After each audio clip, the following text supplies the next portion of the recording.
from not Brick, but Film Podcast. So, yeah, welcome everyone. Welcome to another episode here. And real quickly, I think this is, if I'm not mistaken, this is episode 4. So, and next episode will be episode 5. Now, with episode 5, I would be the last free episode. Now, I have, as of at this moment, not been free checked to, let myself be able to, I'm able to post things other than just text on Subscribestar. So, once I get verified on there, and I'm saying this right now so you guys can know, because I think y'all would enjoy that. Once I'm verified there, I will upload the episodes that's all there. Behind the paywall. We'll start the whole clips there. I'm not making it so you have to wait for the full episode to come out on there and pay for it when I could just put it here. And you want to listen to it on there, you can once I'm actually able to, and then I can do it that way when it comes to that. So, yeah, it's up to you if you want to. I think it'd be better because at least you'll have the opportunity to choose, not be forced to choose. So, yeah, let's get on into this, shall we? We got a lot to talk about. We got a lot of DC stuff because of DC Fandome. We got a lot of news, not just with announcements and stuff, but we got trailers as well. We've got some movies I gotta talk about. We got a lot of Potter to talk about. So we got a lot to talk about. This is gonna be a jam-packed episode. Get ready. We are gonna have a lot to talk about. I'm excited to get this started. I hope you guys are too. So let's get this party started. Shall we? Let's. Alrighty. So I said I was gonna cover this episode in this episode because I figured, why not? We saw it come across our timeline last week while we were recording for the last step in the last episode. I figured I would do us all the favor and talk about it here. So yeah, Jurassic World domination will not end. The Jurassic Park franchise, says producer. So let's get on into this, shall we? Because this is gonna be. I love that we're going to get more park. I love that we're going to get more of the park, So, the park is going to stay open. The Jurassic Park series is going to be going on after Dominion. This is according to the producer Frank Marshall, who talked with Collider. The sequel will usher in a new era of the franchise, Marshall stated. It's the start of a new era. To effusive no to an idea that completing the Jurassic World trilogy is locked as an endpoint to everything. Dinosaurs are now on the mainland amongst us, and they will be for quite some time. I hope we continue. The new normal, similar to the MonsterVerse, will see humans trying to coexist with dinosaurs.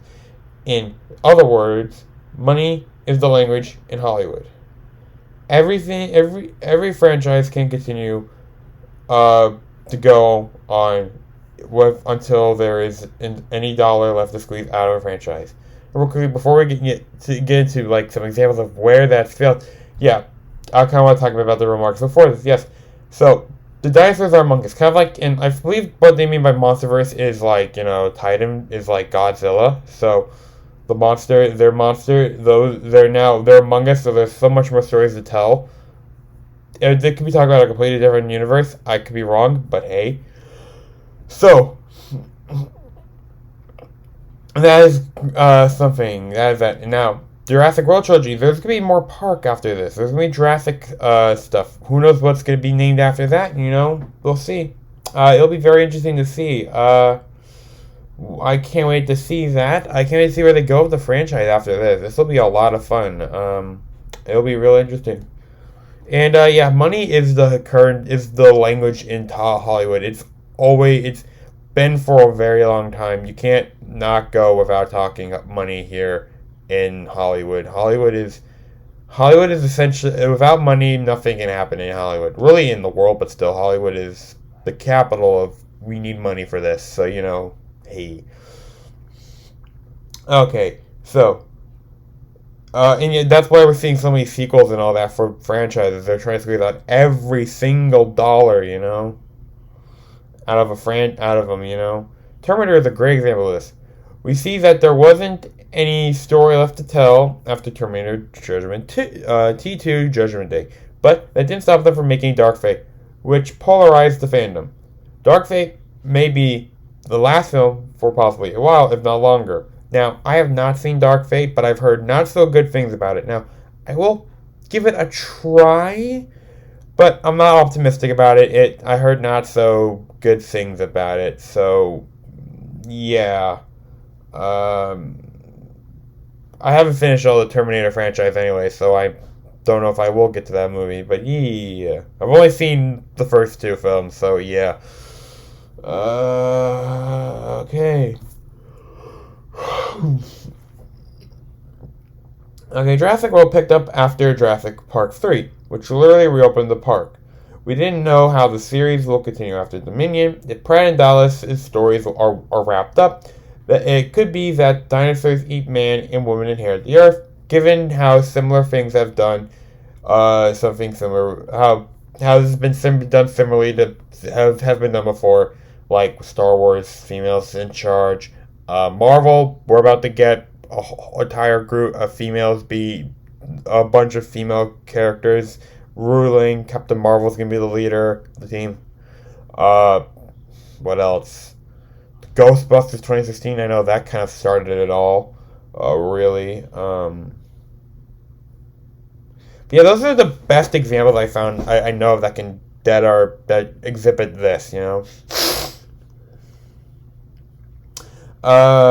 Universal could hand the franchise off to the younger cast members like Joseph Smith and Daniela Pineda. I don't know who those two are exactly off the top of my head, but if I see them, if I recognize them off the top, if I look at them and see them off the top of my face, and face to face, I'll look. If I see them, I'll be like, oh yeah, okay, cool. So yeah, or we could hit the fast forward button and catch up with an adult Maisie Lockwood. I would actually enjoy seeing an adult Maisie, but that's just my opinion. My opinion, okay? Now, I'd love to hear your thoughts on this. Your thoughts on all this. And actually, if you guys do hit the subscribe start button, every time I upload an episode of the podcast, you guys will actually get access to the podcast notes that I release to pay from here. So, I recommend doing that if you are so inclined to. So, one of many DC related news. There's actually a lot more in planned. We're actually going to be talking about the Power Port. I'm thinking of talking about that in the next episode, folks. So stay tuned for that. Okay, Ben Affleck returning as Batman in The Flash. So let's get started. Let's get into this, folks. Ben Affleck is returning as Batman in Ezra Miller's The Flash for Warner Brothers. Director Andy Muschietti, I might have mispronounced that last name. It's right down. It's right here. I might have butchered it. Well, if I see his name again, I'll probably just say Andy, because that'll make my life a little easier. Oh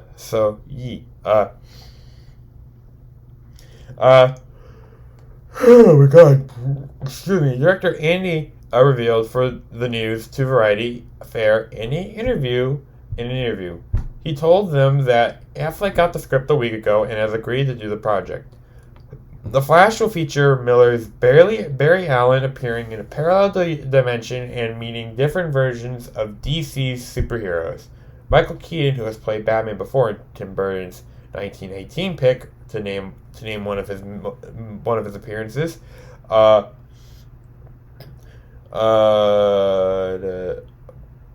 will return in The Flash. Affleck had been planning to direct and star in a standalone Batman film for Warner Bros., but stepped down in 2017. It was handed over to Matt Reeves. Affleck decided not to star in the film, and Robert Pattinson got the role. Andy praised Affleck's take on Batman. His Batman has a dichotomy that is very strong, which is his masculinity because of the way he looks and the imposing figure that he has and his jawline, but he's also very vulnerable. He knows how to deliver from the inside out, and that vulnerability. He just needs a story that allows him to bring out that contrast, that balance. He continued, he's a very substantial part of the emotional impact of the movie. The interaction in the relationship between Barry and Affleck's Wayne will bring an emotional level that we haven't seen before, the director said. It's Barry's movie, it's Barry's story, but the characters are more related than we think. They both lost their mothers to murder, and that's one of the emotional vessels of the movie. That's where the Affleck Batman kicks in. That is really, like, it's good that we're going to see more of another side to the Affleck, Ben Affleck's Batman, that's really cool.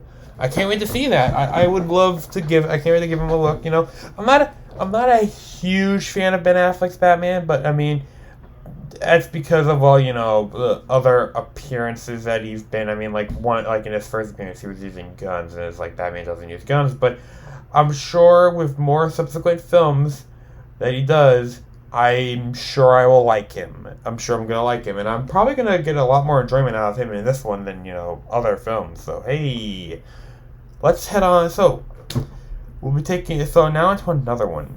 Alright, not this DC, but onto the next set of news. This one's relating to Mulan. Disney adds Apple, Roku, and Google for Mulan POV billing on Disney Plus. So, looks like you might not be able to. It looks like you'll be able to see it on multiple platforms. Alright. Disney will release Mulan not just on Disney Plus, but on Apple, Roku, and Google platforms for $30. Amazon Fire TV is not on the list of confirmed distribution outlets. Involving third parties mean a cut will for a watch transaction, typically ranging from 20 to 30%. This will reduce Disney's proceeds to at a sensitive time. Given the importance of customer satisfaction with a high-profile offering, though, the sacrifice in revenue could be worth it for a more seamless experience. The implication, Lightshed Partners analyst Rich Greenfield tweets, is Disney Plus subscribers will be able to use in-app purchase on Apple, Google, and Roku devices rather than having to buy on DisneyPlus.com and then return to the device of choice. Instead of replication of the move to Disney Plus, Hamilton to Disney Plus last month as an enticement for more streaming subscribers, $30 charge was opted. It is not clear whether it will be available for Disney Plus subscribers. When it will be available for Disney Plus subscribers. So real quick, it seems like you might not be able to see it there, but you will definitely be able to buy it on other platforms, which is good. You're going to be able to see it in other places, so you'll be able to. You're not just going to the website, buying it, and then heading to you're buying it on their app, which is in the platform, which is good. And this is really good. This is going to help with satisfaction. And I'm one of those people who are like, why does it have to be this crazy? We need something that takes less, that we need something that has, it needs to be more streamlined. This definitely makes things streamlined. Apple, though, don't get me started with Apple products. Some of the stuff they do does not feel streamlined to me. They've unstreamlined things that they've had already done that felt streamlined to me. But again, that's just how I am. I'm not gonna get into a debacle about that.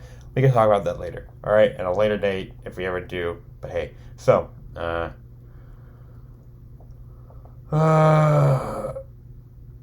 so it's not clear when Disney Plus subscribers will be able to see the film. This is from Bob Chapek, CEO of Disney, said, we thought we would give it a try to try to recapture some of that investment that we've got. He called the movie a one-off and a chance to learn. So it seems like they're going to learn. They're going to take this as a learning moment to see, because again, we're all thrusted into this point in time. We need to learn, We need to learn, we need to get back to stuff like this. We need to get things back up and running again. So, hey, if you can, that's awesome, actually. But if not, hey, who knows? We'll see. Uh,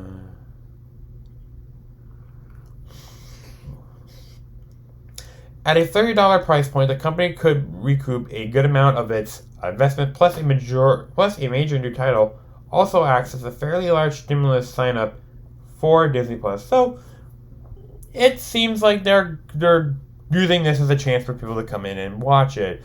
So hopefully this does well. I don't know if I'll be watching it, but because I am a broke ass college student. But hey, if you're watching on, if you listen on Subscribestar and are paying that $5 a month, you will be able to hear this. You'll be able to, you might be able to help me watch this. So hey. Yeah, I mean, hey, we'll see how this plays out. Again, like we've reported this a couple weeks back, about this. I don't know exactly when, but we did. So yeah. So now let's go on to some studio news. And by this I mean we're just talking about news related to the movie studios. So let us get to this. My goodness, maybe it might be time to take a drink to get some of that brain flowing,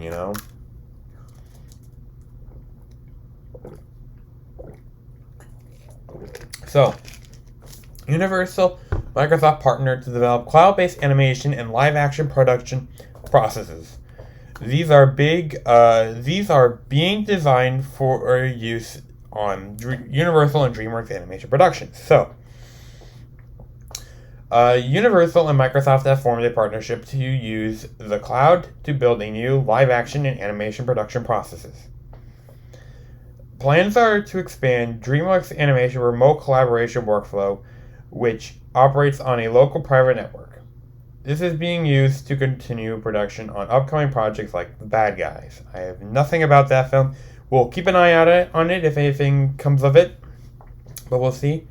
Microsoft Azure Cloud is opening up the capabilities to a wider global base of animation talent. The next step would be to offer the same system to Universal for their tentpole films like Jurassic World Domination. Pre-pandemic, nonprofit Movie Labs, which was founded by Hollywood Studios, researched and distributed a 2030 vision white paper outlining the belief that the cloud will enable the studios to working more effectively, efficiently, and creatively. Since the pandemic began, the ability to work remotely has only become more vital.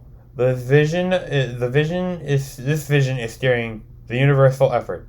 In addition to advancing its production capabilities, he also believes the cloud system will serve to better store and organize studio assets. This is probably they're probably talking to somebody. I was just jotting all this down, so hey.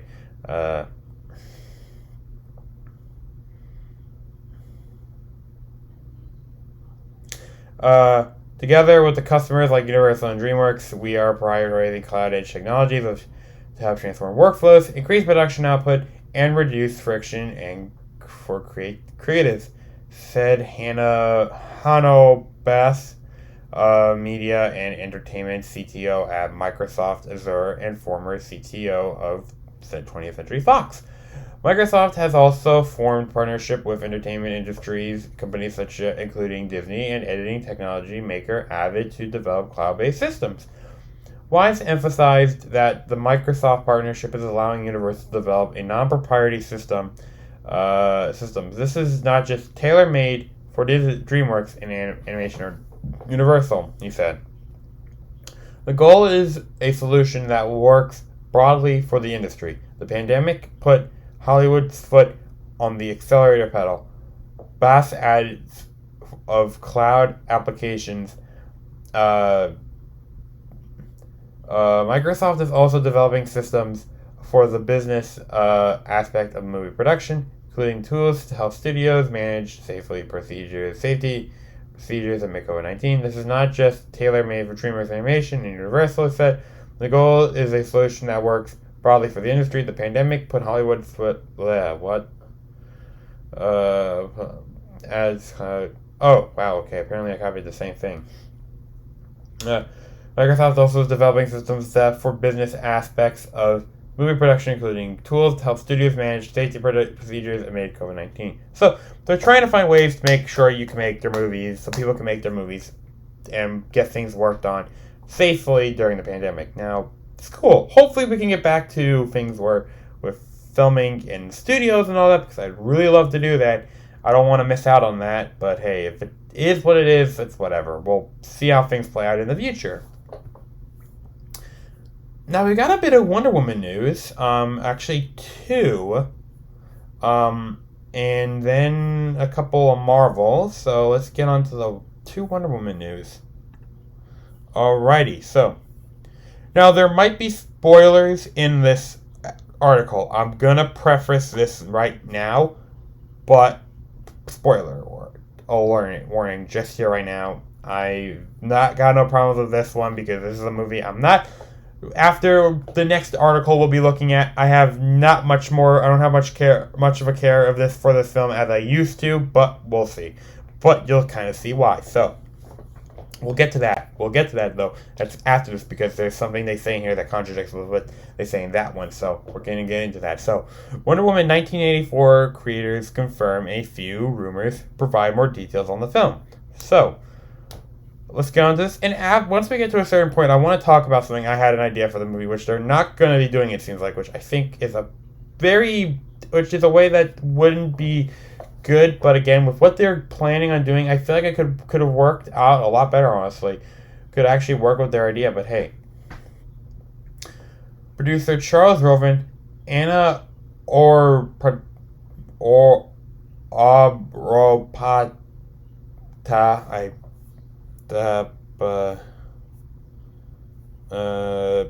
there's her last name. If I butchered it, it's not my fault. I did my best not to butcher it, but hey.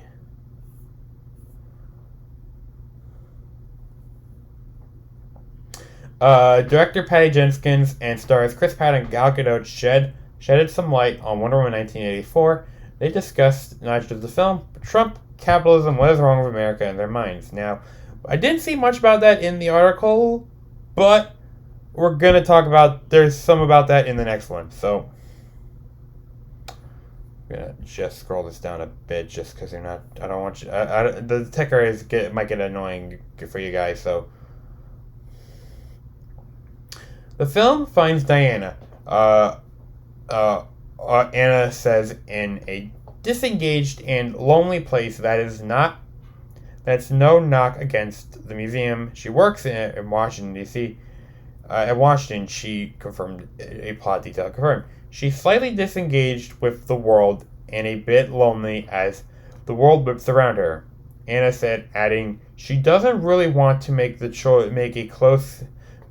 close connections with anyone. She knows either she's going to hurt them because she'll have to disappear one day, or she will lose them because they'll grow old. Anna continued. After the loss of Steve and the entire team, later on, I think Diana is in a place where she's happy where she is, said Anna. She's fairly lonely, but she has made the decision to do that. Okay, so it seems like she's going to be on her own. She has to, I like that we're seeing her deal with the effects of being alone and lonely, like, her not being by her having, like, everybody she's known died, and she's got, like, I like that aspect. Like, I like that. I like that we're seeing that. It's going to be real nice to see. It's nice to know that also the loss of the team and Steve is also going to play a role in her character as well. And it's good that she's made all these decisions on her own, but hey, I mean, she's going to have to deal with what she's got to deal with. So, Chris Prime confirms he is still Steve Trevor. So, there's that. So, this puts him in a fish out of water situation. This will be different from what it was in the first Wonder Woman film, in a way. Pine says, I think you will see Steve in this time, which is a bit fun, is less the jaded realist that's seen the worst sides of humanity, he said. There's a playfulness and boyishness to him, Pine continued. There's an earnest and this wide-eyed, glorious taking in of this role that he could never imagine, which, for a man, is interesting to play. I think is because heroes are meant to be furrow-browed, and that is the whole thing. It's not, and that's not Steve's deal in this at all. Steve and Diana will be challenged by Fritz, both of them. Maxwell Lord misrepresented capitalism and greed, and the big foe is going to be Cheetah. Now, I'm going to say this right now. In the next article we have, I have conflicting reports of this, so I feel like I'm leaning more towards the other report that we have. But that is what I'm saying. You are up to taking it for yourself, but you do what you want to do. It's up. You take it in however you want to do it. I will tell you. You can do it. You do you. I will tell you what I want to. I'm not going to tell you to say what you want to say. If you think it's going to be Cheetah, you think it's going to be Cheetah. If you think it's going to be the other thing, you think it's the other thing. All right? We'll just have to see when the film comes out. All right? All right. So the big foe in this film is going to be Cheetah. This movie's time era is setting itself away from Man of Steel, but it is not undoing anything from Man of Steel or Zack Snyder's world building. I'm not a huge fan of Chapter 2 of doing Chapter 2 of a 7-chapter story. That's just not my jam. Jenkins confessed, adding, "Every movie, in my opinion, that I want to make should be its own great movie." Now, I get where she's coming from, and I'm gonna say I didn't find much about Cheetah. We can actually scroll and see if there's anything they said about Cheetah real quick. But she was meant to at one point direct Thor: The Dark World, but since Marvel wanted to connect more into the universe and Patty wanted it to, it didn't go out as they wanted it to. Okay, so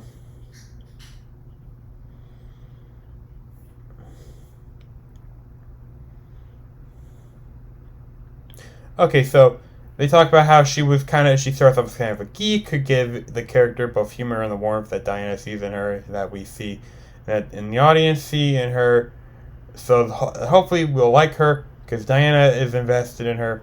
It's funny because there are things about her that Diana admires, but she's so incredibly smart and incredibly good at her job too. So they had a chemistry, and she was the toughest. That aggression that we were going to believe when she gets nasty. Well, boy, she could get nasty. He said, as she gets nastier and her attitude changes, Barbara says, starting wearing catsuits and other Bowles tutorial pieces inspired by Daryl Hannah in Blade Runner. Okay. So yeah, like I said, this is not going to contradict with anything that has been in the timeline that's already been established before this film. So yeah, which is good. Continuity is good, and retcons are not. I don't like retcons. So now, this, even though this came out a day before, so this came out in 2020 on the 20th. This came out on the 19th. You decide which one you want to choose. I'm going to go more with this one because it's just, it feels more likely. Knowing how people can be, yeah, it feels like it. So, a new report details that, Patty Jenkins and actress Gal Gadot's Wonder Woman 1984 film will feature parallels between Donald Trump and villain Maxwell Lord. And the main villain of the film is actually capitalism. So it says here. So it actually says in this article, the main film is actually capitalism. Speaking of Collider, Jenkins compared the film's time period to the current day, claiming that the United States is paying for the price of the sins of the 80s. We didn't see that in the last article, I'm going to say that much. I didn't cut anything out like that. I didn't see anything in that last article. So, regarding that. But, I haven't looked at the Collider article, so that's probably where this is from. So it's probably all in the same article. She continues. We're saying for the sins of the 80s, she told Collider. It was particularly the 80s because of the fact that was the height of everything, and now we're paying the price for it. She could do this. It was like we thought for sure it could go forever, and there was going to be no price that you could just have. There could be no price, and you could just have exponential growth. Then it kept going, and then all this excess, and so I think in that way we are talking about then, and we're also talking about right now. I have no clue what she's saying really there, but okay. We're talking about what we're dealing with right now because that struggle is very much alive in our psyche. Associate producer Anna notes, it was the peak of America's power and pride. She continued, it was everything, commercialism, passion, wealth, even violence was excess. It was the decade of greed and desire. Right now, violence is up in America. And I'm not saying because it's of Trump, it's because of other things. I'm not going to get into that. This is not political channel. We talk about politics only when necessary. Like right now, we're talking politics. But we've got the violence. Our wealth has gone down because of COVID. Our passion, there's some passion with the crime, and commercialism is, I have no clue with that really, but hey. It was humanity at its best and at its worst. When asked whether it referred to George Orwell's famous novel, producer Charles Irvin responded, "We should have that conversation after you've seen the film," he writes. Who's the villain of this next chapter? Well, actually, before we get to that bit, that's actually a very interesting response. I'm not going to lie. I feel a bit unsettled by that response just because it's like, really? You're going with that answer? Okay, then, we'll come back to that later. We'll see, because if there's anything like if there's any 1984 Orwell's 1984 vibes in this movie, I'm sorry. That's we do not need Orwellian vibes in this movie. We do not need to go that route as America or anything else. But hey, so who is the villain of this next chapter? Well, there are multiple antagonists, but the real enemy, one might argue, is capitalism. So, Romano described Lord Pascal as the king of phony infomercials. If people are chasing after dreams of wealth, power, and fame, then Maxwell is selling those dreams. Associate producer Anna describes his character as desperate, self-obsessed, fraudulent entrepreneur who runs a business selling the American dream. Anna details, first look, if the dream would come true, she adds that she feels physically stronger, she feels more seen and respected in the world, but her power takes a very fast, very dark turn as she transforms into this vicious, savage creature like nothing we could have ever imagined. It would be detailed that the film would have parallels to Donald Trump through Lord Maxwell, and we actually have an image we can show you.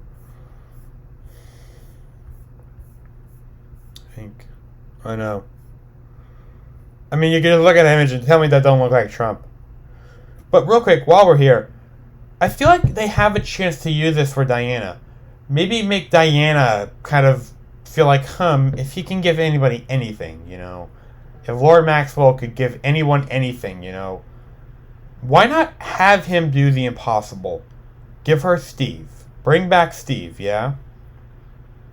This is something I came up with a while back when the trailer originally dropped.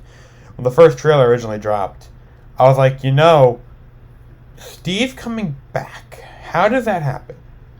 Well, he could become evil. He could work for the enemy, which this idea works. I doubt it's happening though, because although this I feel like would really help with her character growth, because she's like, yeah, Steve was not the man I knew. This Steve I met is not the man I knew, and she has to deal with that, and it's horrible, and she doesn't like this person, and Maxwell uses that to cause her to do some questionable things, and I feel like using Maxwell to bring Steve back could be a way. Again, I don't know.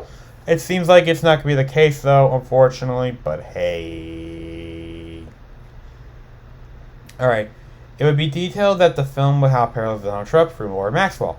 Expect parallels between Max and Trump. Photos of the fired reality TV star betrayal of bankrupt filings adore and costume designer Lindy Hemming's workspace. Well, that's helpful to look at, isn't it? There's something about the period of Donald Trump, and being a businessman, of being rather sleazy a bit and a bit goofy and a lot of talk. So that's why he's there. There's a lot more I ought to just. Romano claims she doesn't finish her sentence. Interesting. I wonder why. But hey, I might not check. I'm gonna check this film out just to see what this is about, just to see if this is actually true. But it doesn't fill me with confidence, because it's like, look, I know y'all hate the president. Just suck it up and deal with it. All right. This year's the election year. Yeah. You could vote him out of office, although the person they have in office, they have running against him, is not the best pick, is not somebody I would go for. But hey, that's just my opinion. I'm not getting into my political beliefs here. We're going to go down the next film and talk about Sony. We got two news relating to Sony and Marvel. Cancel. J.C. Chandor to direct direct Spider-Man spin-off Kraven the Hunter for Sony.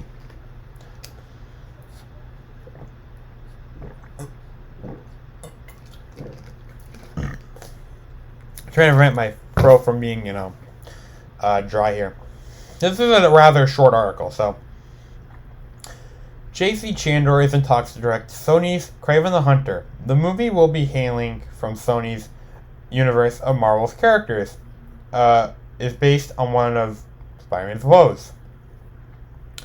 Matt Tmalk and Avi Arad are producing the film. Richard Wendt, Art Markham, and Matt Holloway are writing the screenplay. Kraven the Hunter will be a Spider-Man spin-off centering around the notorious anti-hero known as Sergei Karvanov. Kraven the Hunter is also the half-brother of the disguise master called Chameleon. In recent years, Sony has continued to build up its superhero slate. Spider-Man Homecoming, Far From Home, and Venom have been huge box office hits. Now, with Venom is supposedly separate from the MCU. Although, with the appearance of Michael Keaton in Morbius, and then Michael Keaton being in Homecoming, that's up for the debate. But, what if, and I would love it if they did this. I would love it if they actually tried to do this. If they actually made the film, like they made their own, Venomverse, Venom got to fight, they made their own version of the Sinister Six, and Venom had to fight that. That would be really cool. I would love to see that. I would love to see a story around Venom and all that, because Venom was a cool character, was a good movie. I really enjoyed it. I love Venom. God, Venom was a cool character in that movie. I really enjoyed it. And and I'm excited to see their next film, the Venom sequel. Let there be carnage.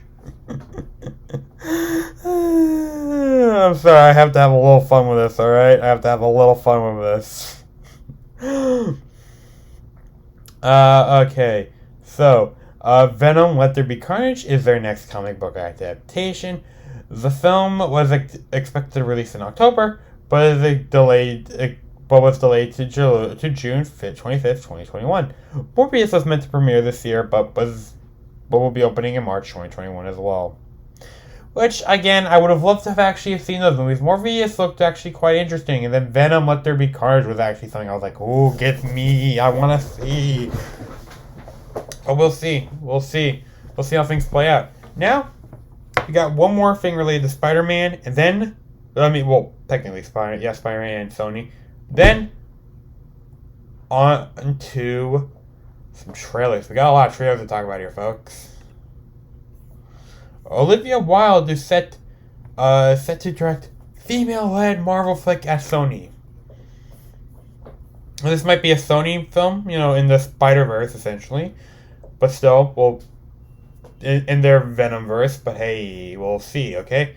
Olivia Wilde is set to develop an untitled, female-centric Marvel film at Sony Pictures. Not many details were discovered, but it is to be expected that the film would center on Spider-Woman. This is due to Sony having a deal with Marvel to produce films based on Spider-Man characters.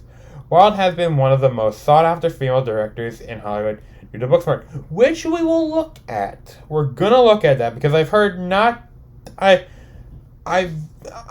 don't know. I haven't heard much about that film, and I don't know if anybody has taught. I haven't heard much about it really, so it's like, eh. I remember seeing the ad trailers for it. I was like, eh. It was eh.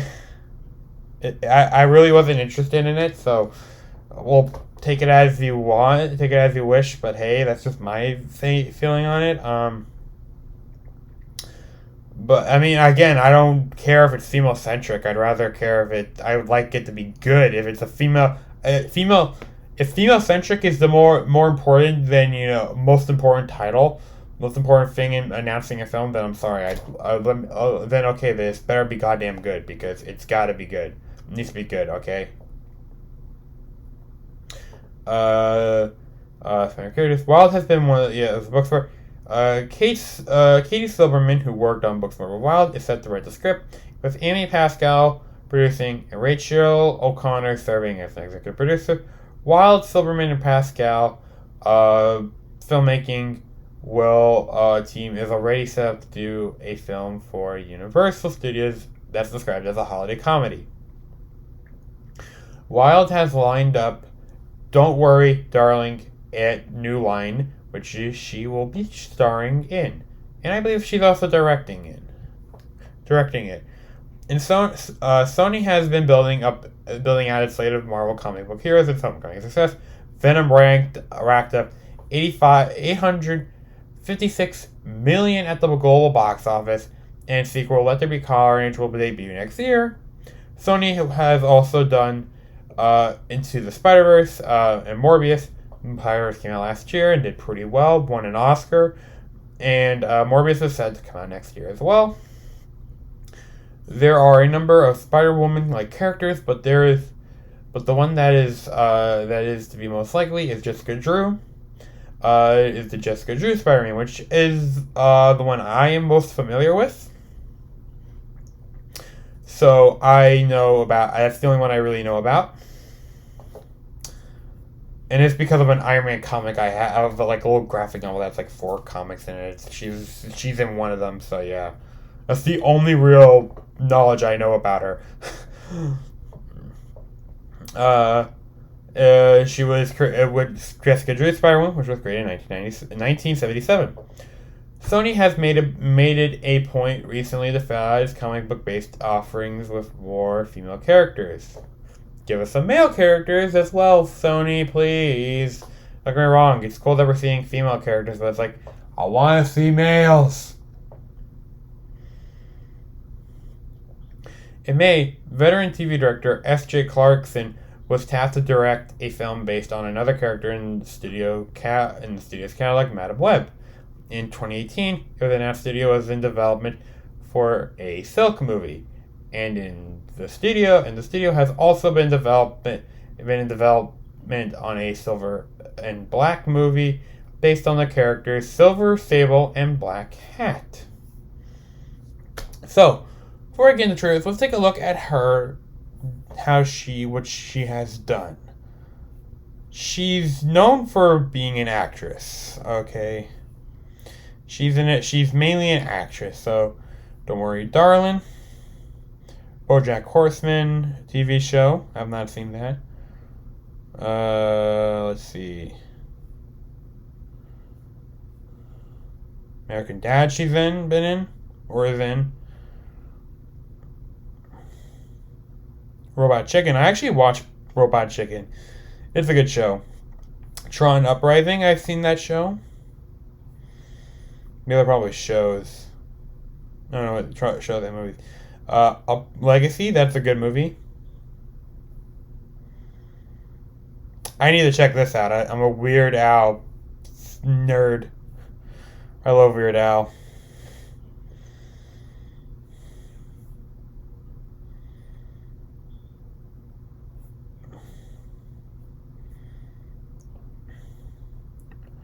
See how long her bio is here. Okay, we are not. Okay, no, it's actually not that bad. Okay. Actress and activist. Olivia Wilde. Yeah, there's activist. I feel like this is gonna be an activist-y movie. Just from the word activist. So, Olivia Wilde is a modern-day Renaissance woman starring in many acclaimed film productions while simultaneously giving back to the community. That's good to hear. She was born on March 10th, 1984. Okay, I really don't care.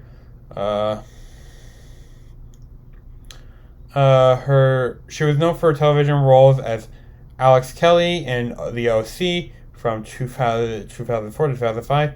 Dr. Remy in 13. Haley Hadley in the medical drama television series House. When she joined the cast,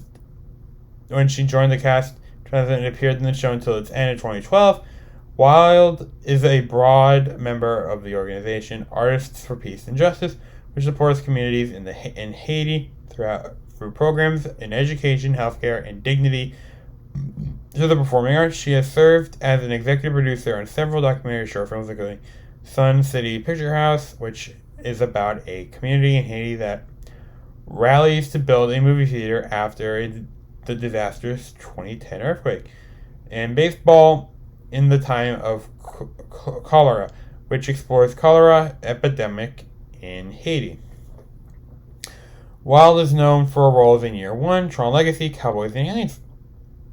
I have seen that movie and I did not know she was in that film. Alrighty then. In time, I believe that's on HBO Max. I might get that film a watch pretty soon, and we'll talk about it when I do. People Like Us, Her, Rush, Drinking Buddies, The Longest Week, Love the Coopers, Meadowland. Wilde has been in relationship. Okay, I really don't care about who she's been in relationships with.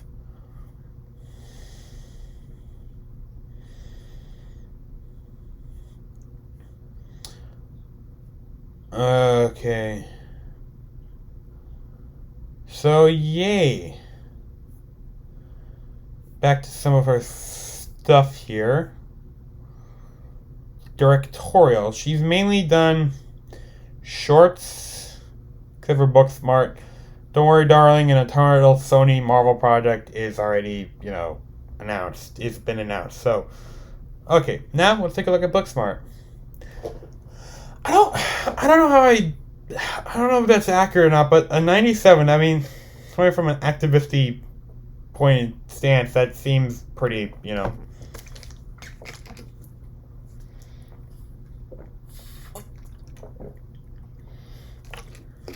That seems accurate. But hey, a second.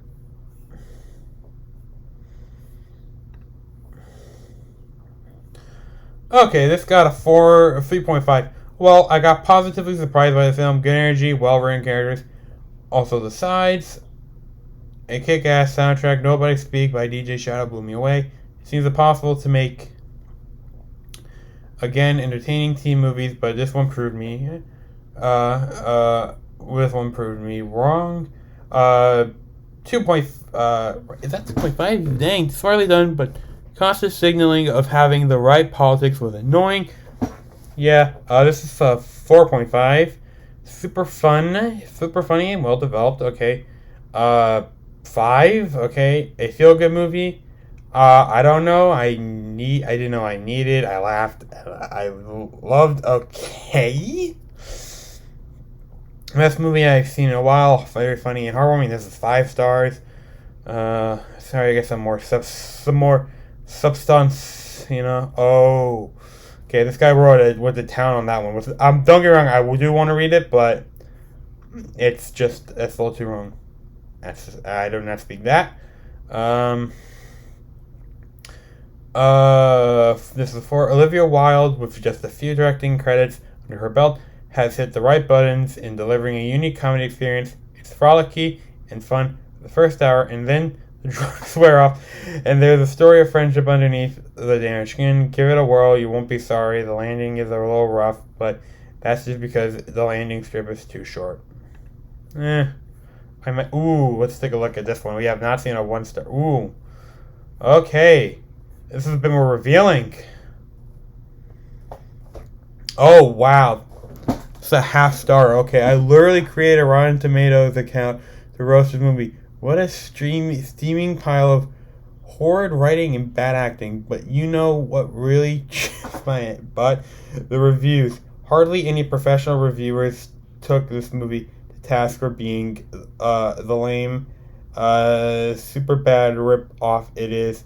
It is genuinely not funny. It's super inclusive. Clap, clap, clap. If Olivia Wilde hadn't directed this movie, it would never have been made. Poor us. Wow. Okay, I am glad I do not just stay on one page. Would you look at that? Wow. Okay. We'll look at this one. No, this one, and then after we take a look at this one. No, I'm sorry. This is a 1 star. No, I'm sorry. I disagree. I found this whole thing hugely insipid, predictable, and unoriginal, unimpressed. Wow. Okay.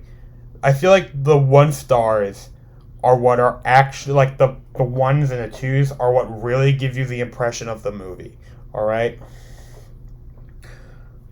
Although there's some of the 5 stars that can give you a good impression of the film as well, but this one's just, those are some ones that I feel like, okay.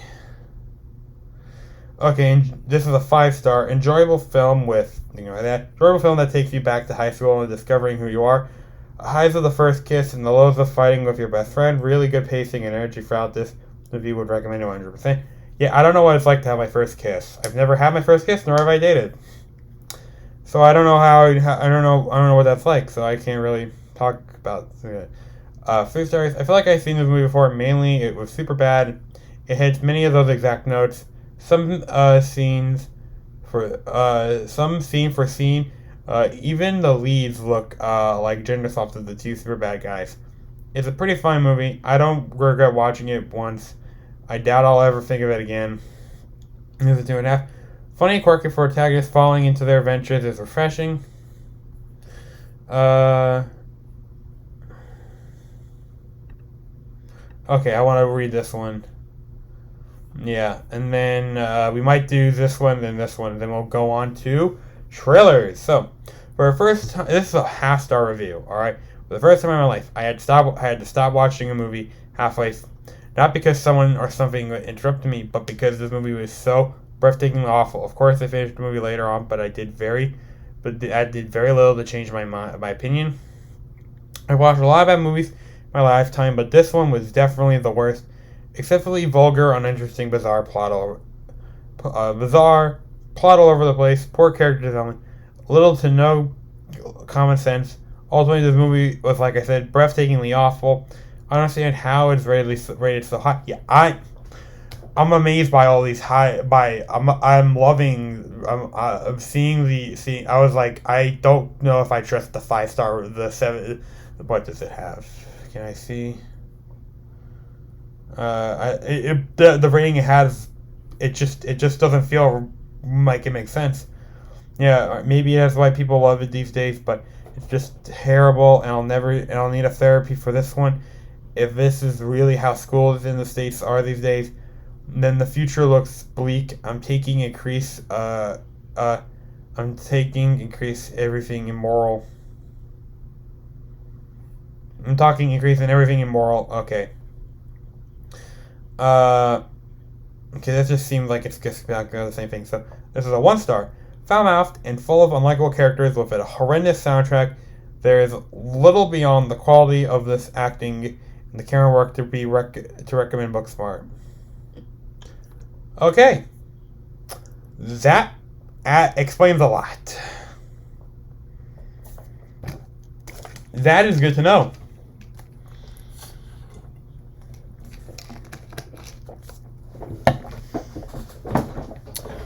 And these are all fairly recent, too, so...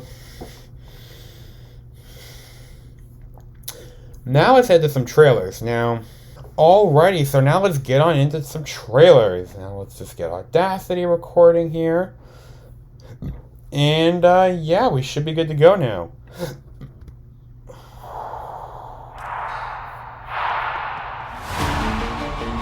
This world is not yet ready for all that you will do. The time will come, Diana. Love it. And everything will be different.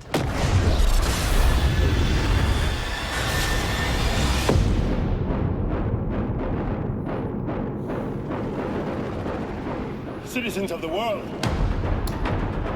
I'm here to change your life. It does seem kind of Trump-like. anything you want, anything you dream of, you can have it. You look like you saw a ghost. Diana, look at you. It's like not one day has passed. I don't want to be like anyone. I want to be an apex predator. You've always had everything, while people like me have had nothing. Well, now it's my turn. Get used to it.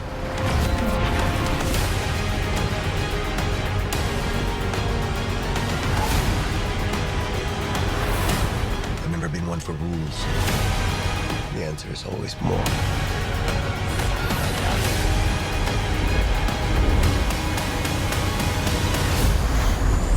The way I fly, they will never find us. I forgot to tell you. What? Later. Will they shoot at us?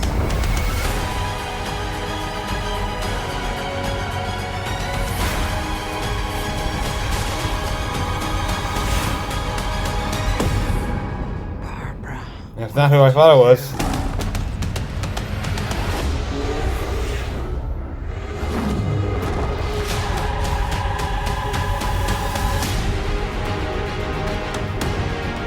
You know, I'm not so keen on this one. I figure I like that look. you are, but you know what? I'm ready to go. I think we can do better. Parachute pants? Yeah. Yeah, Does everybody parachute now? Okay, so one quick thing here I wanted to discuss here. Where's a good shot of this?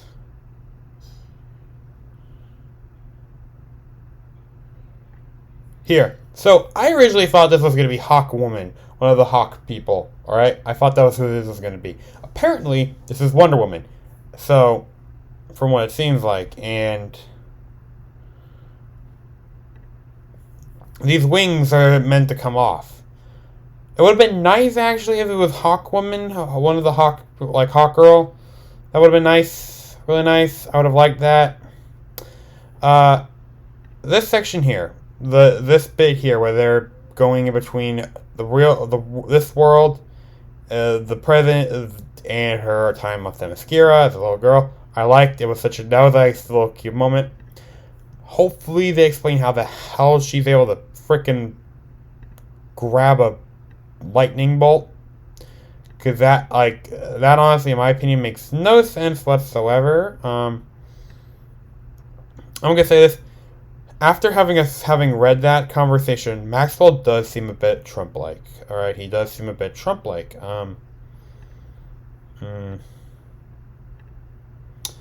What else? Yeah, we can see where she's like, yeah, I want to be better.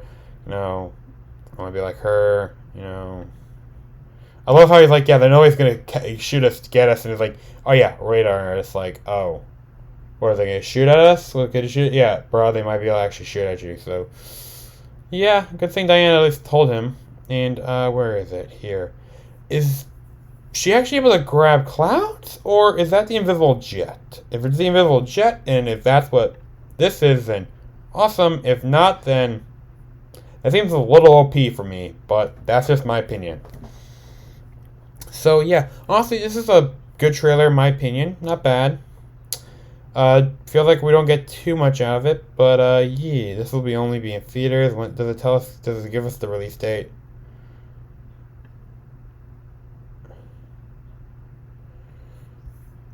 Release date.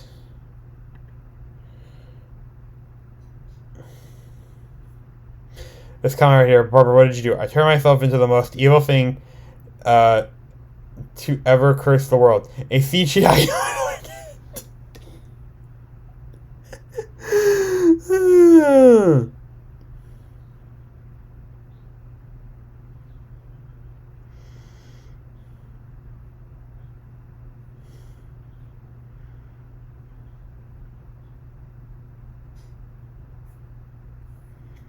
Alrighty, so now on to Suicide Squad. This is a sneak peek at it. I actually kind of am excited for this film. This film actually looks really good. I actually like what we saw here. I think it's going to surprise people. You kind of sit there and go, how did they do that? Are you wondering that? It's going to be different from any superhero movie ever made. Of course it will be. There's no one better in the world to direct the Suicide Squad than James Gunn. I was excited with an opportunity to be able to do the Suicide Squad in the way it could be done from my point of view. This one is completely unique. This is a gritty 1970s war movie combined with the brilliance of James Gunn's characters and comedy. Nice. You need your director to set the vibe. The Suicide Squad is just a twisted fantasy of characters. Within each of our characters, there's a certain beauty. Within most of them. Some of them are just pretty crappy through and through. Be like a douchey Captain America. The guy who believes in peace at any cost, no matter how many people he needs to kill along the way. Okay, I got it. Don't ever settle back like you think you know where this is going, because you don't. As soon as you have some sense about what's about to happen next, James comes in. Everyone's exploding. Genitals, heads, arms, legs. It's like a big, massive graphic novel brought to life. Love to hear that. This is by far the biggest movie I've ever made. I don't think that you know what to expect. Don't get too attached. This has been truly the greatest, most exciting journey of my life making this film. Glad to hear. Cut. That was great.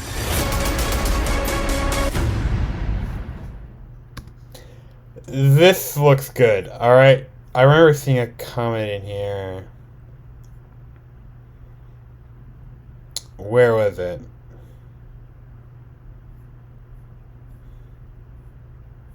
Yeah, well, Polka Dot Man being in a film, but related to that, somebody was like, yeah, Polka Dot Man's about to become like the most become very popular after this movie.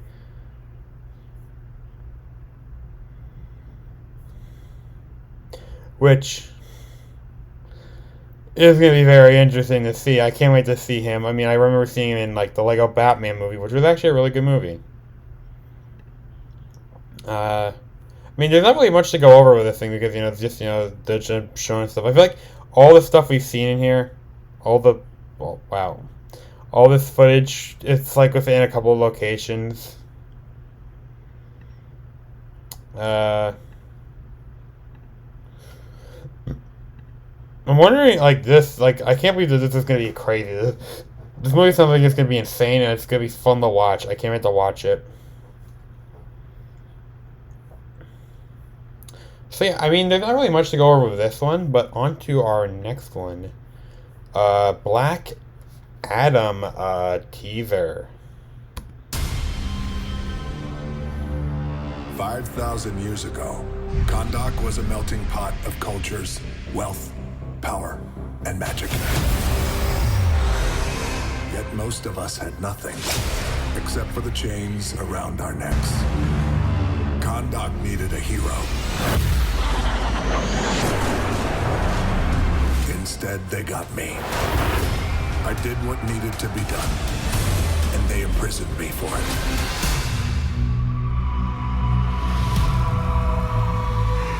Now, 5,000 years later, I'm free, and I give you my word. No one will ever stop me again.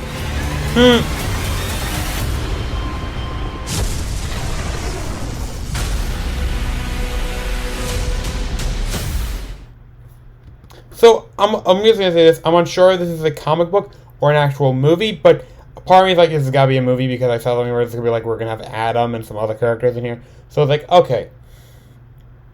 But again, I do like how it's like, it's setting up the premise of like what Adam is, like who Black Adam is. When he mentioned Kahndaq, I was like, wait, what's Kahndaq? Sounds very familiar. And then a little later, I was like, you fool. Kahndaq is the city that is that one place in Injustice 2 that you fight in from time that is a place in Injustice 2. I'm like, oh, I'm an idiot. Not really an idiot, I just forgot. Alright, I forgot. The brain's not always good up here. But yeah, again, I don't really know if there's much more to go over with this one. I mean, like, it just sets up who he is. I mean, you don't want to mess with this guy, it sounds like.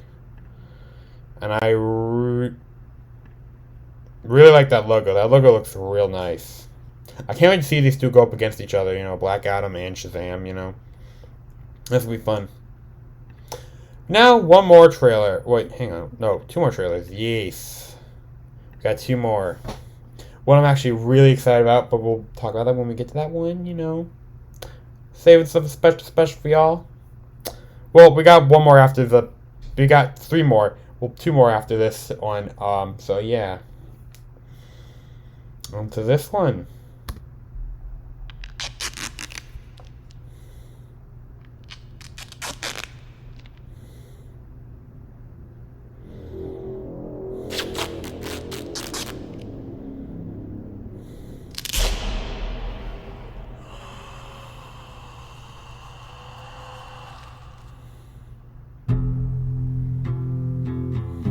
From your secret friend.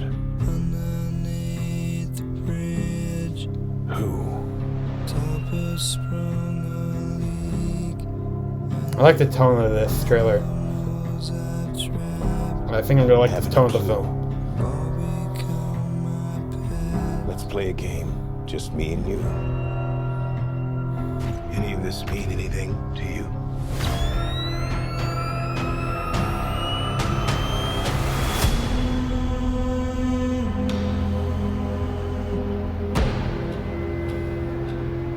You're becoming quite a celebrity.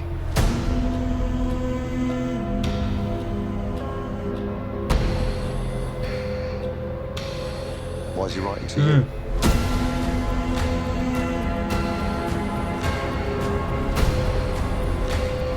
If you are justice, please do not lie. What is the price for your blind eye? The hell are you supposed to be? Yes.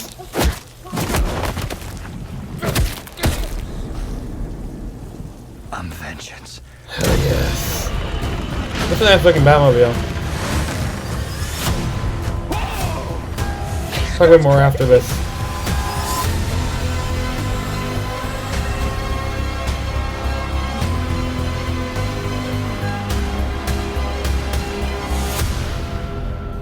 a part of this too. How am I part of it? You'll see.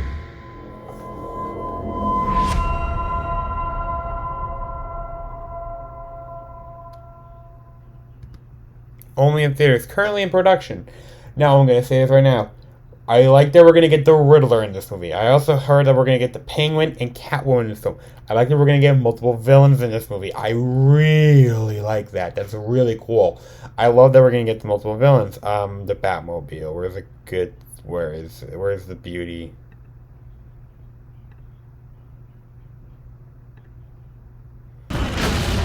There she is. There. I like it. I like how it looks. Some people might be put off by it. I mean, originally I was like, by how it looked, by just, you know, the photo. But now it's like, looking at it, it's like, yeah. I need to see a bit more of it, of course, but I like how it looks so far. It's not my favorite Batmobile design. I kind of like Ben Affleck's Batmobile next to, you know, the Christopher Nolan's Batmobile design. Those two are real nice designs. But where do we, like, all this, like, there's lies, this, like, I feel like this is setting up, like, you know, hints to people, like, you know, like hints to people, like, this is the Riddler. I know, like I said, not Joker, but the Penguin and Catwoman are supposed to be in this film. And it doesn't look, I mean, like I said, it looks interesting. And as you say here, it says Batman, you know? Was he right?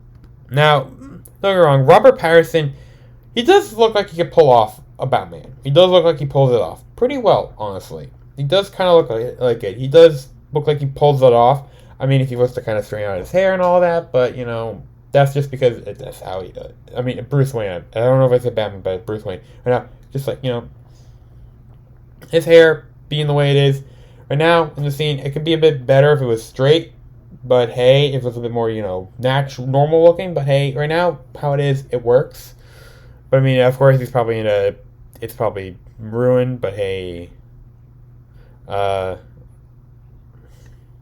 this right here, and where it says, I am vengeance, is my favorite moment in this trailer. It's really dope. I don't know how I fully like the Batman suit. I mean, there's some moments where it's like, oh, it looks kind of cool, and somewhere I'm like, but yeah, the logo actually looks pretty cool. It reminds me of the kind of like the Batman TV show, the Batman kind of show. That show, that was a good show. I remember watching it as a kid. But yeah, this looks like a good trailer. I mean, you know, I've got no qualms with this one. Not much to talk about with this. Well, not much more to talk about with it. Now, one more DC, at least, with trailer. DC trailer, at least. One more DC trailer, and then we got one just trailer for a movie we've been talking about already, alright? Alright, alright. And then we'll go from there. I might get copyrighted for the music that's playing in the background. So, and if you hear me talking over the trailers, that's just because I don't want to get a copyright claim over any of these movies, because it's like YouTube's. I got a copy claim on the one where we showed Bill and Ted Face the Music. But hey, I'm just doing what I can here to make sure I don't get that. So yeah, this is for Justice League. Zack Snyder's Justice League. Let's do this, folks. Now I've heard I love Darkseid's look. a secret chord that David played, and it pleased the Lord. But you don't really care for I like that. do you? It goes like this: the fourth, the fifth, the minor fall, the major. I'm wondering who that hologram is of. The baffled king composing hallelujah. Hallelujah. Hallelujah. I like the suit.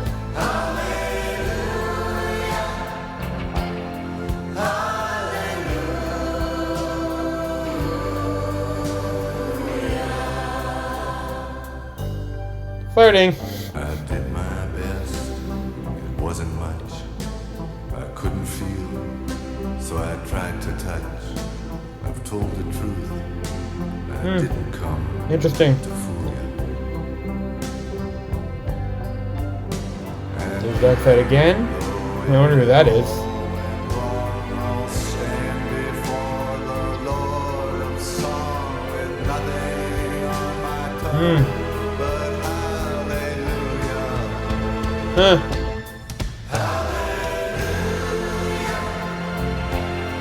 Reuse Steppenwolf model, I'm guessing. I mean, it looks like it.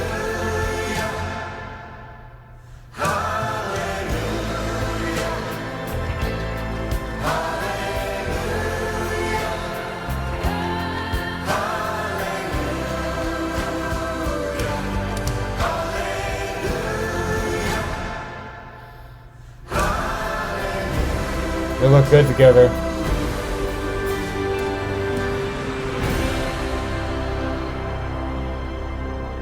This guy's probably fought hundreds of thousands of other super beings on the other planets he's destroyed, right? And we have to assume he's won. I don't care how many demons he's fought and how many hells. He's never fought us. Not us united. No, he hasn't.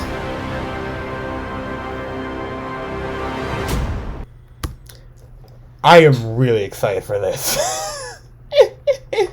Alright, now I'm gonna say this real quick. Like, not here. Where is it? Where Aquaman, yeah.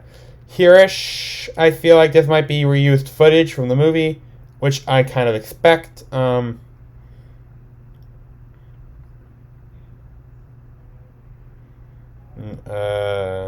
is it? There's one I do feel like it was definitely straight from the movie. Yeah, this here. Yeah, this scene here, I feel like was from the movie. Straight from it, you know, the original movie, from the one we got with Whedon.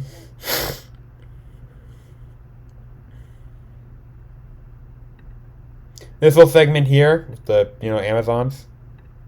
Now, I feel like I said, this is a reused Steppenwolf model. Like, they like got rid of his face, of course. Like, they had to get rid of his face. Like, that was not finished, of course. His face, he did not look good at all, Steppenwolf.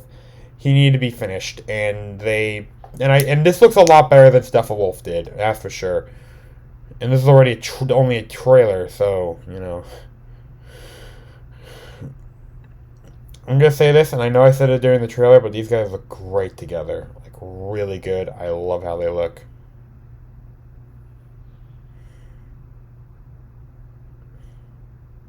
This guy, he feels a lot more like Batman in this. Like he should, you know. He feels a lot more like it, and I love it. You know, I love it. It's so good. Now to our final trailer before we get to the movies we have to talk about. I know, like I said, this is going to be a longer episode, like I said in the beginning of this video. We got a little more to talk about. We got 7 movies to talk about. I know, I watched a lot, but hey, one more after this trailer, folks. One more. Nope. I didn't mean to press that one. I meant to do theater mode. We got Tenet. Final trailer, folks. Let's do this thing.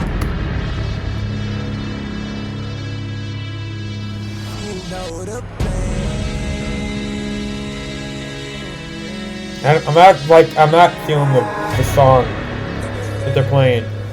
I'm just gonna say that much. Tennis. Last time it was no tennis. One of these bullets is like us, traveling forwards through time. The other one's going backwards. Can you tell which is which? How about now?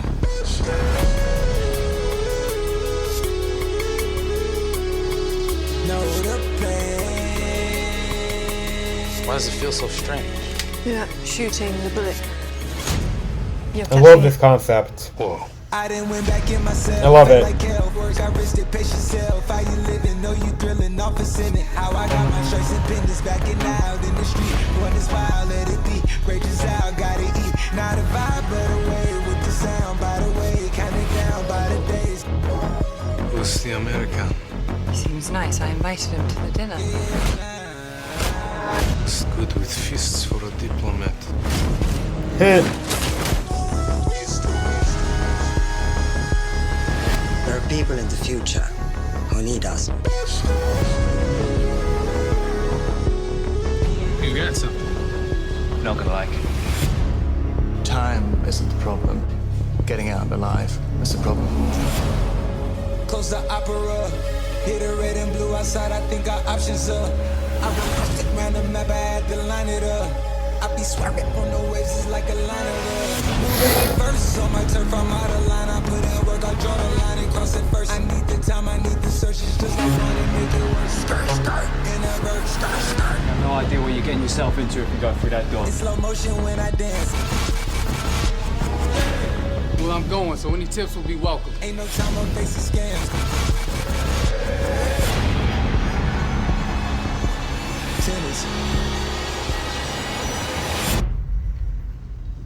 What do you think we're seeing? The detritus of a coming war. Interesting.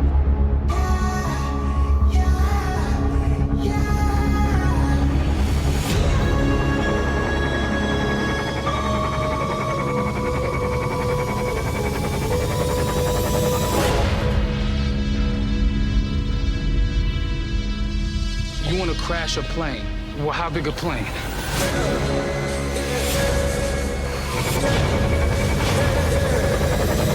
That part is a little dramatic.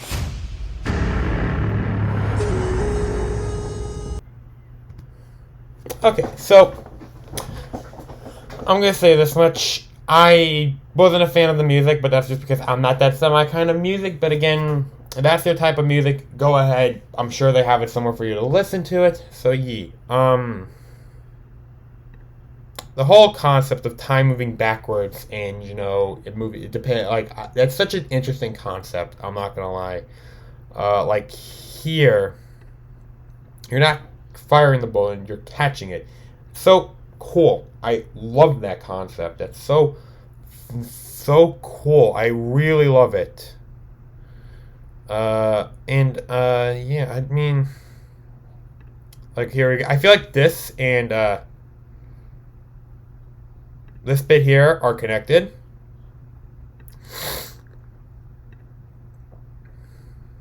I feel like this might be connected to there as well. I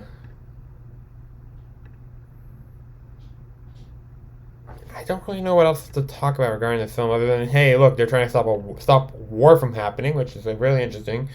Gives us a bit of an idea what this is about. Again, you got no clue what the heck this is about, honestly. I bet you go to watch this and there are reviews out, and I could have talked about them this week, I will say this for the film, but I decided not to because I don't want to read reviews for this film right away.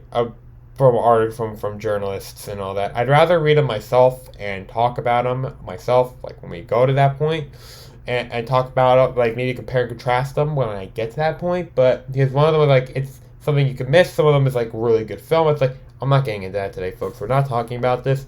I don't want to talk about this week. We've got some other, I don't know. I doubt it though. We're probably not.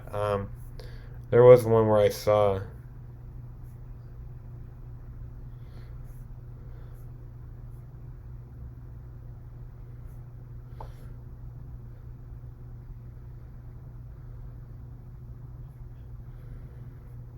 Yeah. Final trailer and still not have understood a thing. Yeah, pretty much.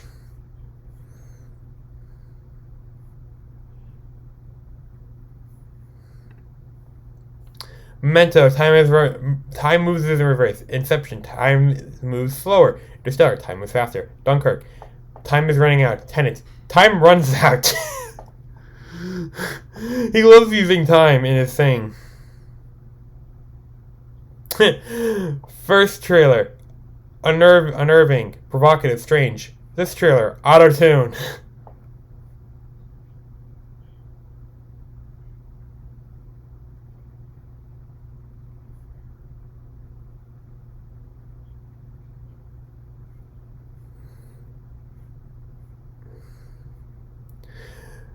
When you notice that the whole comment section is backwards, okay, there's one I saw.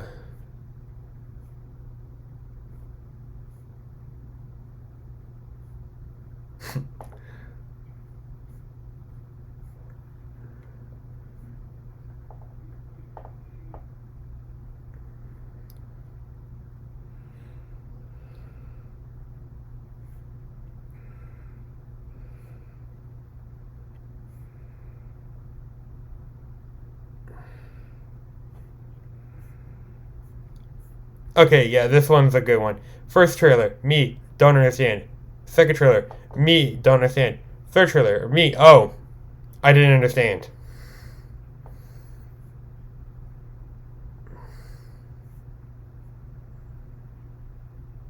I am not looking at that.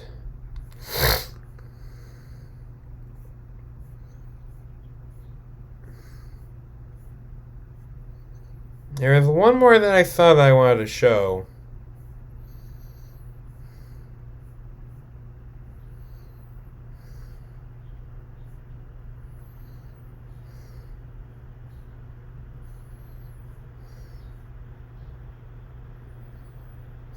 This one, Inception, time goes slower. Stellar, time goes faster. Tenet, yes.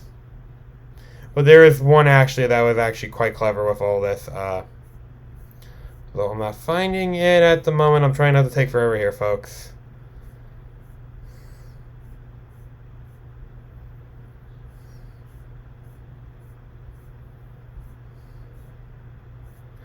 And whatever. It was like, already saw the movie. Can't wait for the first trailer. It's like, clever. You did a real job making use of the trope in the movie. So, you know. Now, let us get to movies, folks. Our first movie on the docket today. When we first stop Audacity from recording because we don't need recording any longer. There we go. Okay, so Transformers 2007. This is the first film we are talking about that I have seen a good number of times. All right, so let's get on into this. Transformers 2007. This is a really good film. I really enjoyed it. I have seen this movie a number of times, and I have found enjoyment out of it. I really like the Michael Bay Transformers movies. They are really something. I love the Transformers designs. That is like one of my favorite. I'll be mentioning this. But this is what got me into the franchise, and I love how they look. The designs are really cool. They feel modern. Like, don't get me wrong, G1 has its look, but this one just feels so modern in a way. Like I said, they feel like they would fit in our time. If this was their first introduction with no history before it, it would work. That was for me, actually. This is what got me into the Transformers franchise. I hold this and the other Bayformers close to heart. This is a fun film just to turn your brain off and watch the transforming robots fight each other. You go for the robots, stay for the humans. This is quite appropriate because on Thursday when I watched this, on the day I watched it, I was like done. My body was just done. My brain was done. No, wait, it was Friday, I believe. Was it? Holy cow, it was either Thursday or Friday. And I was just like done. My body was like done. My brain was done. I'm like, screw it. I'm watching some Transformers. Transformers is a good film and I really enjoy it. So yeah. Sam is a pretty interesting character. I like him. I love Optimus Prime. He's one of my favorite Transformers. I love his design, just everything about him. I feel like they did a good job handling the story. It makes sense going on a small scale before going big. We change a couple of states as opposed to the next one. We go to continents. I feel like having a small robot cast made sense as well for both sides. Optimus Prime, Bumblebee, Ratchet, Ironhide, and Jazz are the members of the Autobots. Megatron, Starscream, Brawl, aka Devastator, although that's what they called him in the movie, but it's really Brawl. He's Brawl, so, you know, just take that with a grain of, keep that in mind. Watching the film, Blackout, Barricade, and Bone Crusher, along with Frenzy and Scorponok, made up the Decepticon cast. We get more characters. We do get more characters on both sides in the next movie. I feel like this is a great way for someone to be introduced to the Transformers franchise. That's how I was. It was how I was.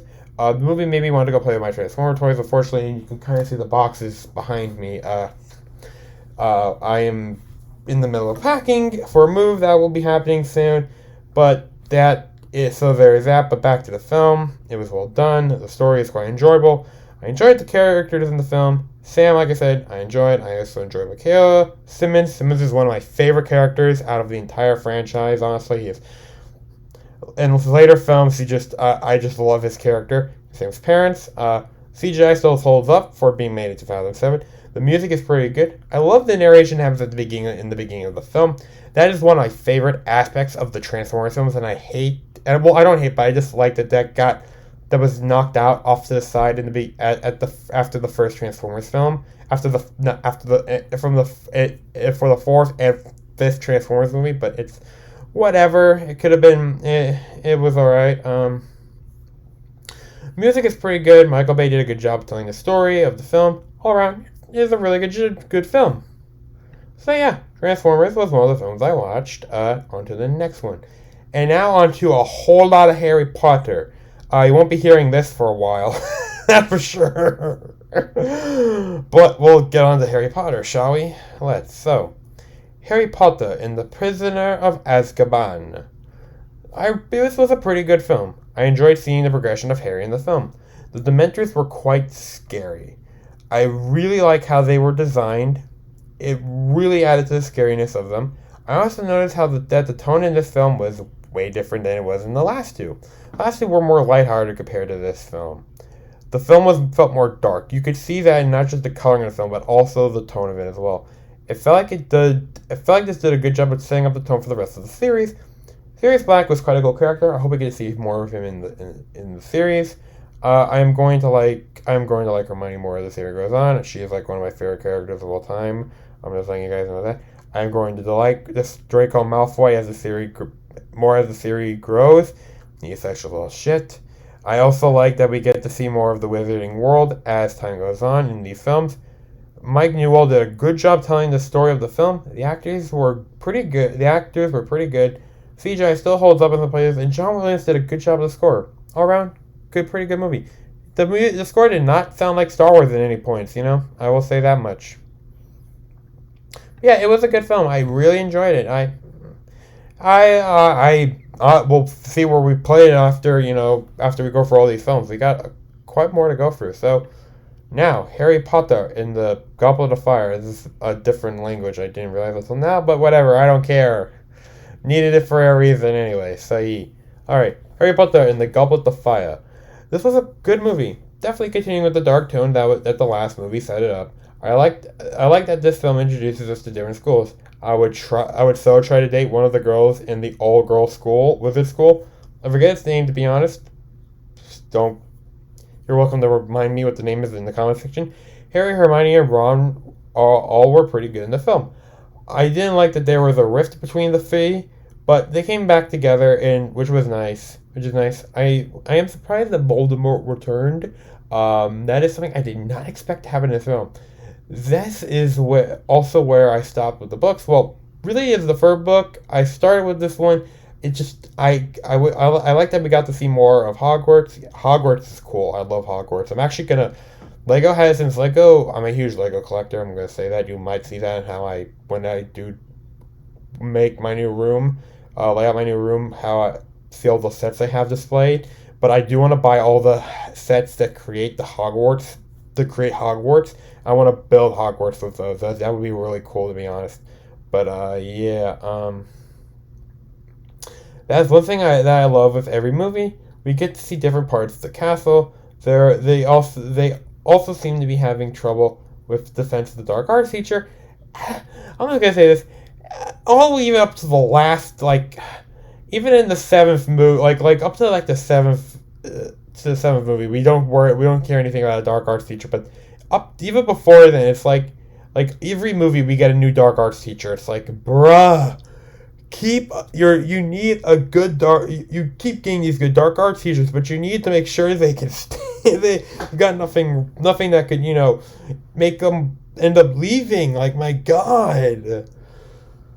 The acting is pretty good. The story is as well. I like that they introduced something new and different in the Wizarding World. The Tri-Wizard Cup is quite interesting. I did enjoy the events that we saw. I also enjoyed the ball that they had. I really liked how Hermione looked.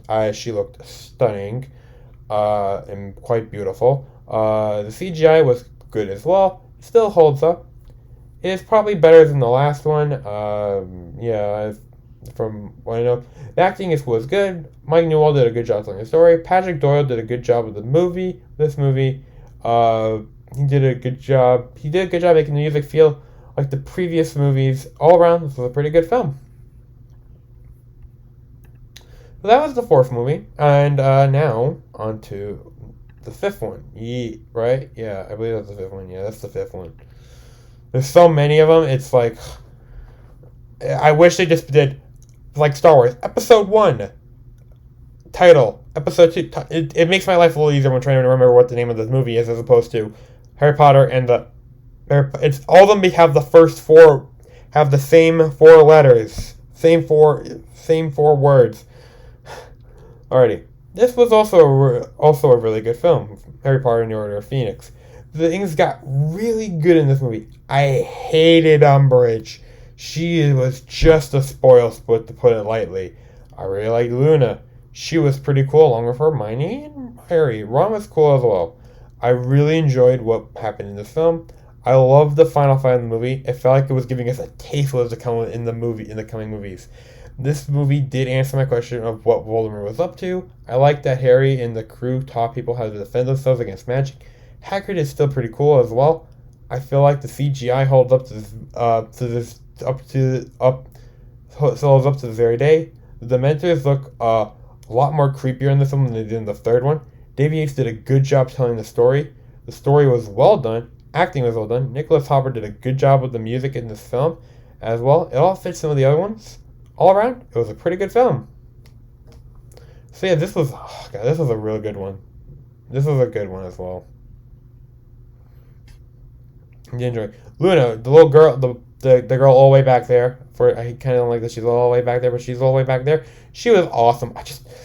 Just her introduction alone just made me love her, and I'm like, and every time we saw her in the subsequent movies, I loved the character. God, we've been going on for a while. This episode's gonna be probably the longest one so far. Now onto the Half-Blood Prince. Okay.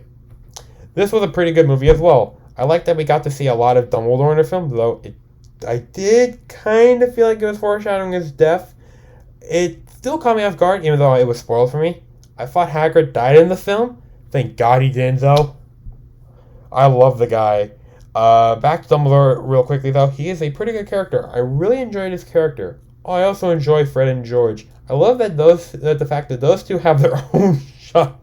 Yeah, that was awesome. I loved it. It makes sense for those two. That the shot that they had was awesome. Professor Horace was also pretty cool. I found him to be quite interesting. Yes, the guy Harry was trying to ask questions of him. Yes, that guy. I need to remember myself correctly. Harry, Hermione, and Ron were pretty good in the film. I kind of like that they were a sort of romantic tension between the three of them. Speaking of romance, love was a part of this film. Kind of felt like Harry and Hermione will get together, but there's also a chance Harry and Ginny will as well. I now know the answer, and I love it. Either way, I feel like it works nonetheless. Either way, all this makes me wish I could experience that kind of love for once. But it was nice, but back to the film. It would be nice, but back to the film. I'm not going to get into that. We'll talk about that when we get to an autism-centric film. Into autism-centric episode. Snape was interesting in this one as well. I kind of felt like there was more to him from the beginning of the series. Draco is still a little shit. Luna is one of my favorite characters in the film. She is just so cool. Like Harry, like Hermione. Harry and Ron are up there as well. The CGI is pretty amazing. It still holds up to this day. Davey Yates did a good job of telling the story of the movie. The story of this film is pretty good. The acting is well done, along with the music. Nicholas Hopper did a good job with this film. Now, on to this one. Number 7. The Deathly Hallows. Harry Potter and the Deathly Hallows. This was a pretty good film. It did a really good job setting up the next movie. I like that we got to see a bit of Harry and Hermione together. It was nice seeing the two of them by themselves. Ron was missed when he was gone, but I liked that we got to see Harry. Well, it was nice. Well, quickly, because this is starting all new file, but it was nice that they were together for a bit, because we had that with Ron and Harry in the second film, and because Hermione was out for a bit because of the basilisk. So I figured, so I'm like, it is nice that we get to see Harry and Hermione do their thing for a bit, and I think it worked. Honestly, it was nice. It was I like that we got to see Harry's home. Well, his destroyed home from what Voldemort did. I can't believe Dobby died. I had a feeling that when they were fleeing, that the knife hit someone, but I wasn't expecting it to be Dobby. It was nice to not seeing a lot of Hogwarts. I feel like it helped with the characters and give us a chance to have a different locales as backdrops. I wonder if, and this is of course before I even watched the second one, the film before the film after, but if they'll get all the Horcruxes destroyed. I'm amazed that Harry's father cloak was a piece of the Deathly Hallows. I wonder if that'll play a role in the next film. Not really. I like that there was a wedding. It felt appropriate compared to another book adaptation, The Hunger Games. The wedding scene in either the third or the fourth movie could have been cut. That I forget which one it was in, but it could have just been cut and died. It could have just been removed. I felt like there was a number of things that could have been cut for it just to be one movie. We'll talk about that more when we get to that. When we get to the Hunger Games, because I've got thoughts on the Hunger Games. I hope Hagrid's still alive. Yeah, Hagrid. Oh God, Hagrid. Hagrid. I don't think I saw much of Hagrid in that film. Yeah, God, Hagrid is just... God, my man Hagrid. He is pretty cool. It is unfortunate that Mad Eye died. He was pretty cool, though. I really liked Mad Eye. Mad Eye was pretty dope. The CGI of the film was pretty good. It still holds up to this day. Alexandre Desplat did a good job with the music in the film. His style of music works for the tone of the movie. There is a completely different tone with this movie than it was in the first movie. The acting was well done. Davy Yates did a good job telling the story. The story was well told all around. All in all, it was a pretty good film.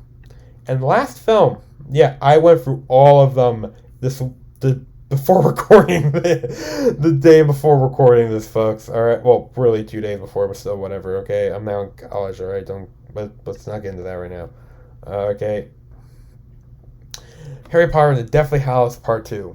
This was a really good movie. I am amazed that Snape died. I didn't see that coming, nor did I see Harry being one of Voldemort's Horcruxes. The 19-year time jump was awesome. I would love to see Harry, Ron, Hermione, and Ginny along with their kids. I'm amazed. I'm not amazed that Voldemort died. That was just gonna happen. I was amazed that Harry had to die, then came back to kill Voldemort. It was nice to see Hogwarts again before it got got destroyed, but really attacked and damaged. But still, there were some deaths. I wasn't expecting like either Fred or George. I'm not sure. I don't know. All I know is that one of the night. I'm not sure which one of them was, but all I know one of them has died. Neville was pretty cool as well. I really liked how he grew the character in the series. I really enjoyed Luna. Ron, Hermione, and Harry are pretty cool as well. Hermione is my favorite character in the series. I feel like this film did a good job trying tying up the net plot points of the first film, part one, but from the series as well. This was a good series ender. The story was told nicely. Davy Yates did a good job with the film. With that, Alexandre Desplat did a good job with the music. The CGI still holds up the film. If this film coming out in 2011 and all, the acting was good in this film as well. I had a feeling it was going to be either Harry or Ginny or Harry and Hermione, but as the films went on since that prediction, Harry and Ginny and Hermione and Ron work. I like it.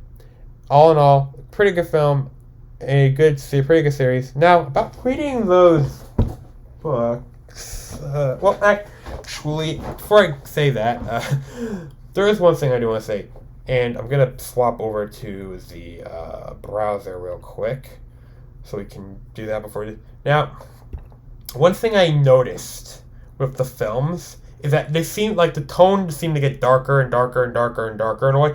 Not just like kind of like the subject matter, but the tone of the coloring of the film. Like the last one, I was in this room, I had the lights off, I had sunlight coming in here, and I could barely, and I had some trouble seeing the film, seeing like the shot where the Death Eaters were flying towards, heading towards to Hogwarts and to start the fight, the battle, because I'm like, dude, can you make it any more darker? I can barely see it. But yeah, I mean, hey, I'm glad. I mean, it got brighter at the end, but I didn't lower my brightness down. But hey, whatever. I mean, the death scene was really bright. Because of all that white. I should really have preferred spoilers before this, though. I need to remind myself that. All right. I'll work on that. I'll work on something for that. Well, I'll worry. I'll think of something. Don't worry. Now, movie list. Okay. Yes. Time for the list. Alrighty. So, I feel like Transformers would go above Alita. Yeah.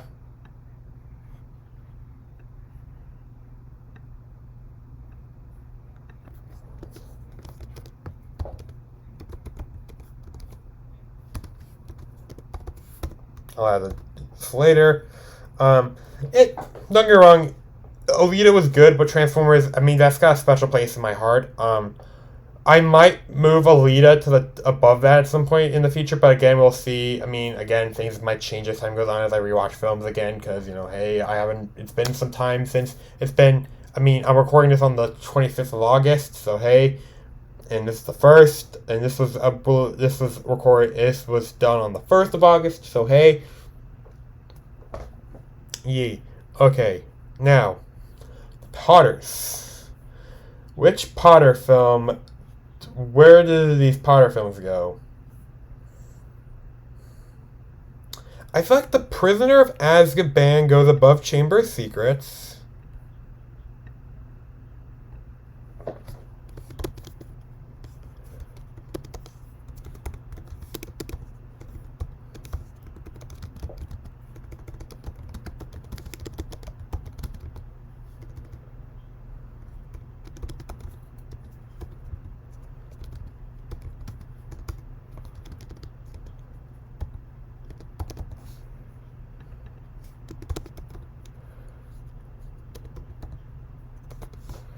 Azkaban, that one is there because that one did a really good job setting up a newer tone for the franchise, which I really liked. Goblet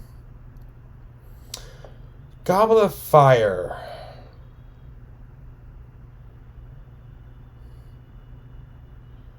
I'm trying to see, did I say this one? Goblet of Fire, was this one the one that I said was better than the last one?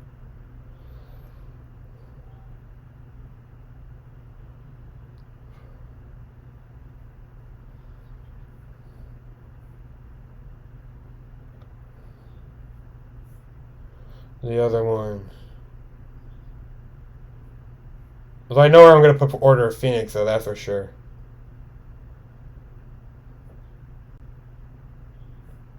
Just trying to see here.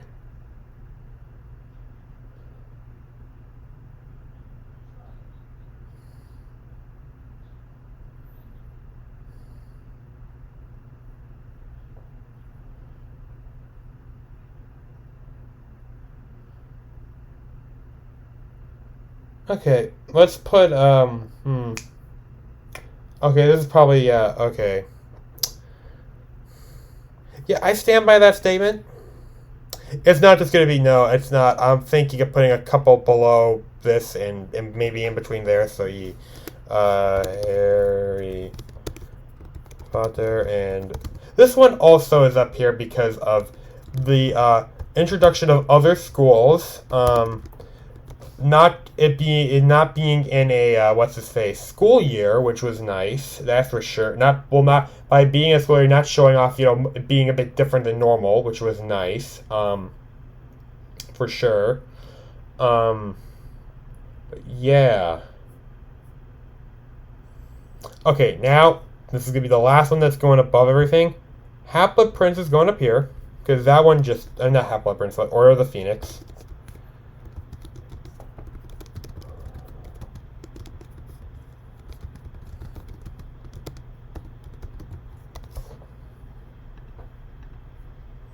This one was good. This one's probably my favorite one because things get really good in this movie. Like, we really get to see, you know, more of the world of the wizarding world outside of it, and plus, you know, we get to see, you know, Voldemort in action, and, you know, it works wonders in this. So now, Half-Blood Prince. I feel like that would go above Prisoner of Azkaban.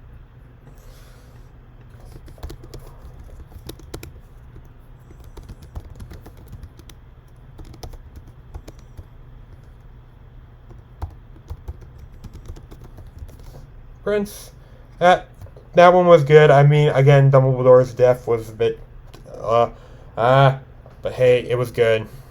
It was enjoyable. Although it was kind of foreshadowed, I was able to kind of tell that Dumbledore was going to die because they were showing a lot more of him in the film. But hey, you know. Now, Deathly Hallows. Yeah, I feel like Deathly Hallows would also go above Azkaban. The first one, at least. You know what? No. Actually, no. I'm going to leave that spot open, but I want to put it... putting it below the Goblet of Fire. Because this one actually did a good job of, you know...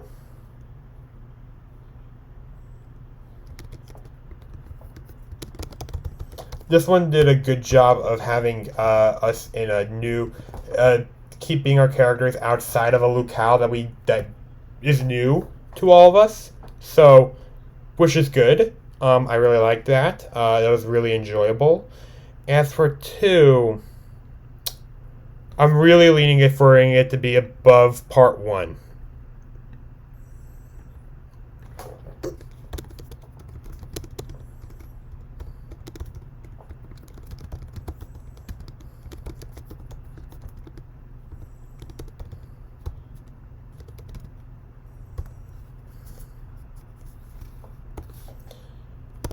Okay. Just because there was a lot more action. This was very actiony. We got to see some really cool things with Hogwarts, and, you know, some things it did some things I wasn't expecting. Like, I was in an hour and 23. I had an hour and 23 minutes left in the film, and I was like, yeah, shit's about to get real in this film. So yeah. As you may notice, I have a new category here, date of position change. This is in case if we have a new episode, if like down the line, I add a new episode. I change the date. Let's say if I were to rewatch the Harry Potter franchise, and I would say Sorcerer's Stone is actually a whole lot better than Order of Phoenix, for example. I would type in here, that's the date it was changed. And of course, whenever I do go to change it, I would change it to the latest date. You know, I would not just keep I would just change the latest date. So that way I know this was there on that one date. So yeah. So yeah, I think that is it, folks. I hope you guys enjoyed this episode. Let me actually, real quick, I need to get us onto the face cam. I hope you guys enjoyed this. I know this is a longer episode, like probably an hour more than you would expect. But hey, a lot was, like I said, this is going to be a jam-packed episode. I try to get through it as quickly as possible. I'm going to try to go for a shorter episode next week, back to normal length like before. So yeah, now that I'm in college, it'll probably have to be, but hey, we'll see. Depending on what we get this week, I already have like a couple articles in mind of what we're going to talk about. So yeah, I hope you guys enjoyed this. I enjoy making it for you guys. Remember to like, comment, share, and subscribe. Turn on notifications. Check my friends on the Rise and do that in the description down below as well. Also, hit the subscribe button if you'd like to see more of our episodes. And while you're here, check out what we have on DKBrickStudios. You might as well. I mean, hey, you're on the channel, might as well. And yeah, check out check out my socials. Link to those are in the description down below as well. And check out my subscribe star. I am going to try to get this episode as soon as possible. As soon as I am, up and running, all good to go. So yeah, this is a film studio, film podcast. Of course, yours. I'll see you all again. Better well weathered together, chasing the dark from the night.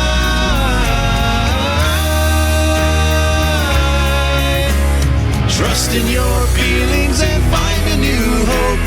Take your best shot and let go.